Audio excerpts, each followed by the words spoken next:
Introduction et exemple. Avant de commencer à expliquer tout ce qu'on va faire dans le cours, je vais commencer par quelques exemples. 147 élèves sont répartis en équipes de 16 pour un concours. Première question, combien d'équipes entières peut-on constituer? Deuxième question, combien manquera-t-il d'élèves pour constituer la dernière équipe? Donc on a un paquet d'élèves et il faut les répartir en équipes. Pour faire une répartition, donc il faut poser une opération, il faut poser une division. Il faut poser donc 147 divisé par 16. C'est parti. 147 divisé par 16. Donc je peux essayer avec une centaine de faire des paquets de 16, ça ne fonctionne pas. Avec 14 dizaines, faire des paquets de 16, ça ne fonctionne pas. Donc je suis obligé de prendre les 147 unités directement. Je sais que 10 fois 16, ça fait 160. Je ne suis pas trop loin de 147. 9 fois 16, ça fait 144. 144 pour aller à 147, ça passe. Donc je peux le prendre 9 fois.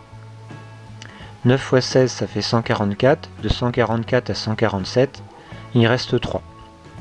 Bien sûr, les soustractions, vous pouvez les faire dans votre tête. Conclusion, donc 146, c'est 16 fois 9, mais il reste 3. Donc 16 fois 9, plus 3. On peut faire 9 équipes de 16, mais il reste 3 joueurs. Alors ce sont des équipes de 16.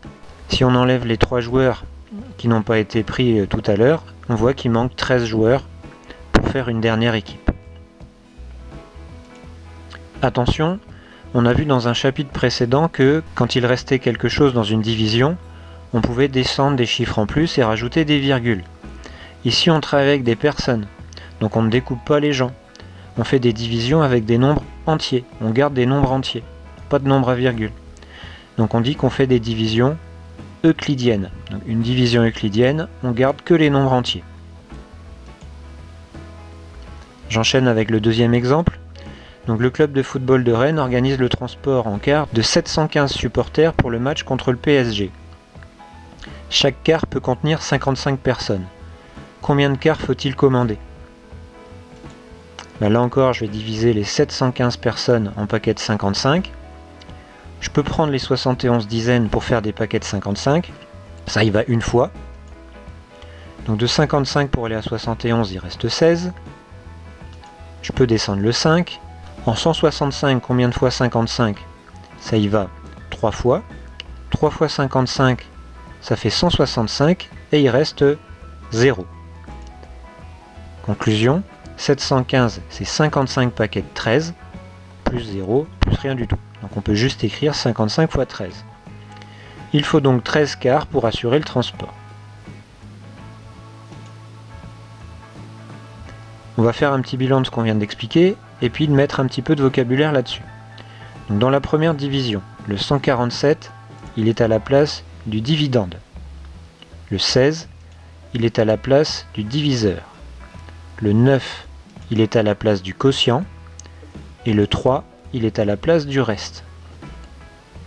Dans la deuxième division, le reste, il est égal à 0. Cela, ça peut s'exprimer de plusieurs façons. On peut dire par exemple que 715, il est dans la table de 55. C'est 55 fois 13.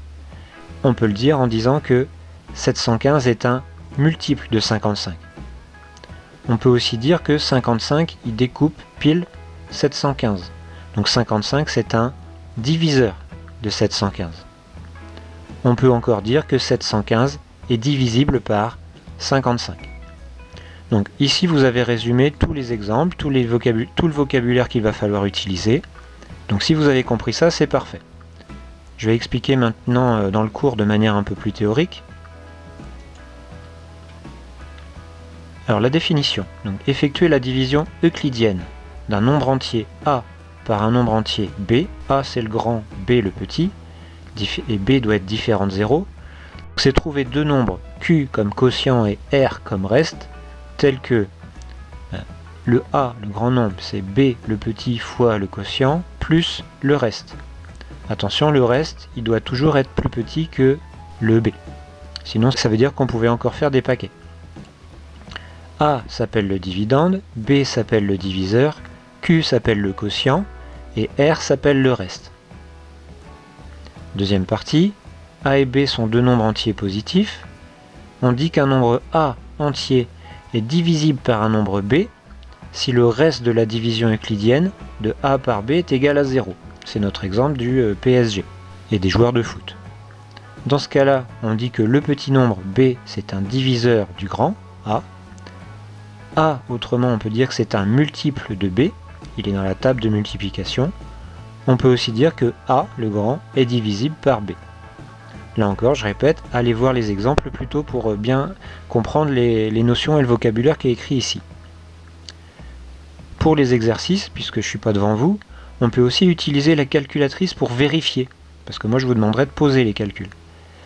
Vérifier ces calculs, par exemple si on vous dit poser la division euclidienne de 732 par 12, sur la calculatrice avec la Casio il faut taper 732, la touche division qui ressemble à une division classique là, puis taper 15, entrée, ça vous donne le quotient et le reste, donc le quotient et le reste. Avec une calculatrice TI, on tape 732, alors il faut utiliser la touche seconde puis la touche diviser, ça va vous afficher le petit symbole là, ensuite 15, entrée, et ça vous donnera le quotient et le reste. Donc ça c'est pour faire des divisions euclidiennes.